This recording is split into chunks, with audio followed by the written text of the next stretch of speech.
draft expert, Matt Miller, has just released his latest draft rankings, and here's where the quarterbacks landed about 2 months from the draft. Caleb Williams remains the top prospect. Many scouts and analysts have referred to him as sort of a once-in-a-lifetime player, won the Heisman. By now you know everything about him.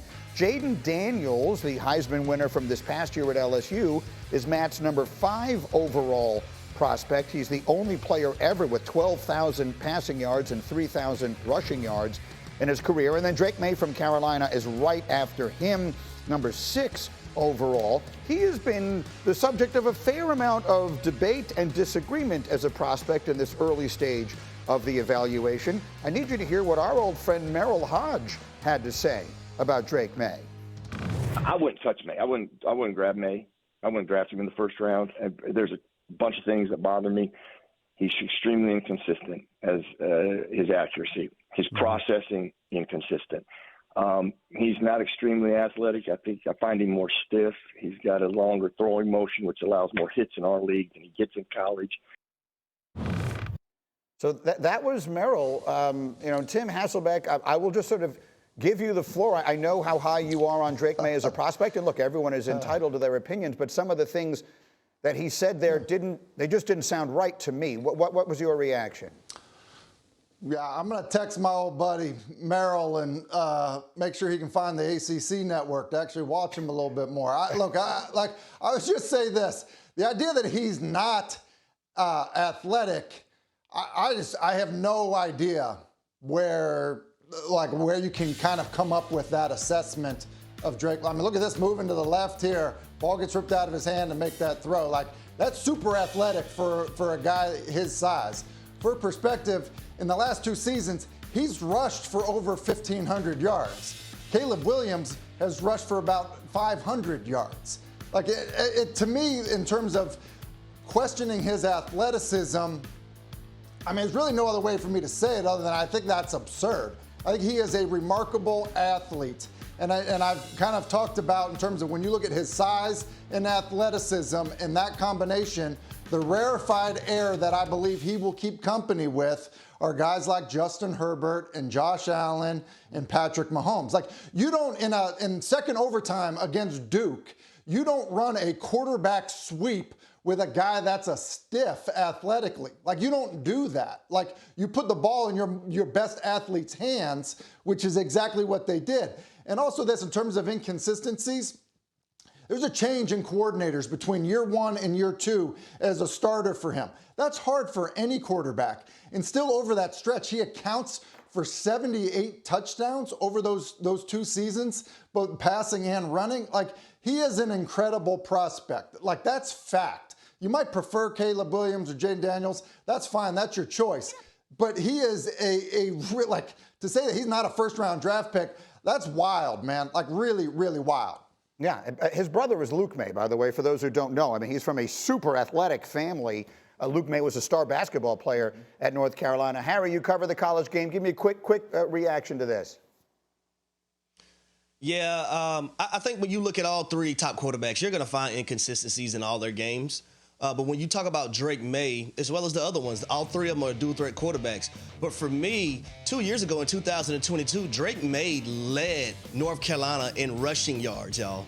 And over the last 2 years, he has 16 rushing touchdowns. And this play right here, the left-handed throw for a touchdown against Pittsburgh is unbelievable. I also love the one where you have pressure against Clemson coming off the left side. He's drifting to the right, throws off his back foot, but throws a dime to his wide receiver to catch for a touchdown. You see a lot of the athleticism show up in his game when you're watching his tape. So I don't agree with the fact that he's not athletic and he's a stiff. Now, when you talk about inconsistencies, I think every quarterback in this draft, we can find inconsistencies in their game just because of how the college game is made and how a lot of times, they just get up to the line of scrimmage, they look to the left and see what the play is, and they're throwing these screens and whatnot. But I like all 3 of these quarterbacks to make a team better in 2024. You're off to the combine today where some of these questions will start to get answered, right? Yeah, quarterback evaluation, very subjective. Obviously, I think what we're hearing from Merrill is an extreme opinion, and not likely to be reflected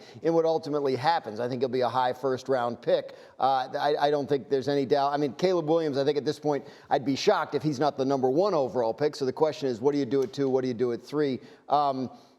Scouts, NFL evaluators, they wish Drake Maye had played better this past year, right? But, I mean, there's also the factor of, what happened around him. Did he lose all his receivers? So I think they'll draft on traits. They'll see what they see, and I don't think there's any question that there are teams that see high-end potential with this player. All right, we'll talk a lot more about that as we go. But that's not the only mock draft that got a lot of attention yesterday. So we'll dive into sort of a little bit of a complicated place. Our Jonathan Givony released his first 2025 mock draft for the NBA yesterday. And the noteworthy name in this, of course, is USC's Bronny James. That's LeBron's son. And Givony, what would be your one big question for the Joneses as we get this offseason underway? I would want to say, would you go all in on this year's roster if it meant you win this year's Super Bowl, but then you'd have to be a bad team for the next 5 years? But Greeny, I'm cheating because I actually have asked Stephen Jones this question, and he gave me a good answer. His answer was yes, but it wouldn't take 5 years to do it again. Well, I mean, yes, history has proven that. The Rams weren't bad for 5 years, and we all understand how they got aggressive and other teams have. The problem with the straw man is there is no such guarantee. Right. You can't guarantee that's part that of you win the it. answer, right? Like, that's it. If you ask Jerry and Stephen Jones, if you made this move, it guarantees you a Super Bowl title this year, they would make it without hearing any more. They wouldn't, but there is no such move. You can't do that by making one off-season move. And in fairness, into it. so would every owner in the NFL. Yes, exactly. It's easy. The problem is you don't know, and so you're continuing to look down the road. But the reality is, going all in is going to take on sort of a different shape and form this year in Dallas, and it's going to begin with Dak Prescott. They got to do something about this, right, Tim? I mean, Dak Prescott. Here's the Cowboys, and here's a barrel. And that's where Dak has them, right? He has them directly over a barrel with his contract and everything else. How does this thing get sorted out in your mind? Yeah, I think they extend him. They make, what he's making and how that counts against the cap more digestible. They push it out. They're going to end up paying for it later, again down the road, which but typically this happens. Year. Do the deal this season. Long-term deal, all that. Give them the money, highest paid quarterback, all that stuff this year. Yes. So you can push the money out further. It sounds crazy. So you can push the money out further and do the other things that you need to do on offensive line, getting bigger in your front, addressing the running back position. Yeah, you do the deal now to push the money out. And so people say, but do we believe that he's the guy? You have to. This is the bed that you made by playing chicken with him years ago on his contract. So, I don't believe you have a choice because I don't really know what the other option ends up being at the position. You're going to get worse at the position than better if you're trying to move on from Dak Prescott right now. Is this the bed they've made?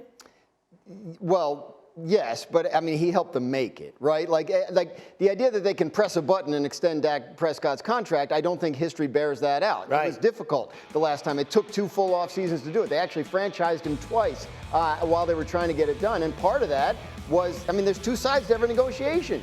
They were willing to extend him, but he didn't like the deals that were in front of him, so they went back and forth for a couple years before they finally got it done. And you see that it was done dramatically in his favor in some ways because he has the no trade clause, he has the no franchise clause. He's got a $59.5 million cap hit this year that they have to knock down somehow. They can knock it down by $18 million without extending him, without doing anything at all. Just restructuring, convert salary to signing bonus, and if that happens... Does he have to do that? Does he have to agree to that? Okay, no. So they can do that without... If they wanted to add years, even void years, then he would. But no, they can just put it into the remaining 3 void years that already exist. And quickly, Harry, we've been through Micah Parsons' brother and CeeDee Lamb's mother. Does that stuff matter? It feels like it kind of went in one ear, now it's kind of out the other. Does that stuff make any difference anymore? Not when it comes to you talking about your money and wanting your contract if you're Dak Prescott, and also if you're Jerry Jones trying to decide what you need to do in those regards. I think when you look at the state that they're playing in Texas, there's no state income tax, so you get to pocket a lot more money, more so than other players do across the board, unless they're in Florida and Tennessee, and I think Nevada is the other state. But I think Dak Prescott should be extended. I'm with Tim. I don't see how you're going to get better as a football team, going to another guy at the quarterback position. If you feel like your Super Bowl window, in which I know we talk about this a lot, and it makes me cringe because this team hasn't even been to an NFC Championship game since the damn Ice Age, I should say. But we continuously talk about them as being Super Bowl contenders. But for Dak Prescott, I don't know what you're going to get better than him at the quarterback position right now.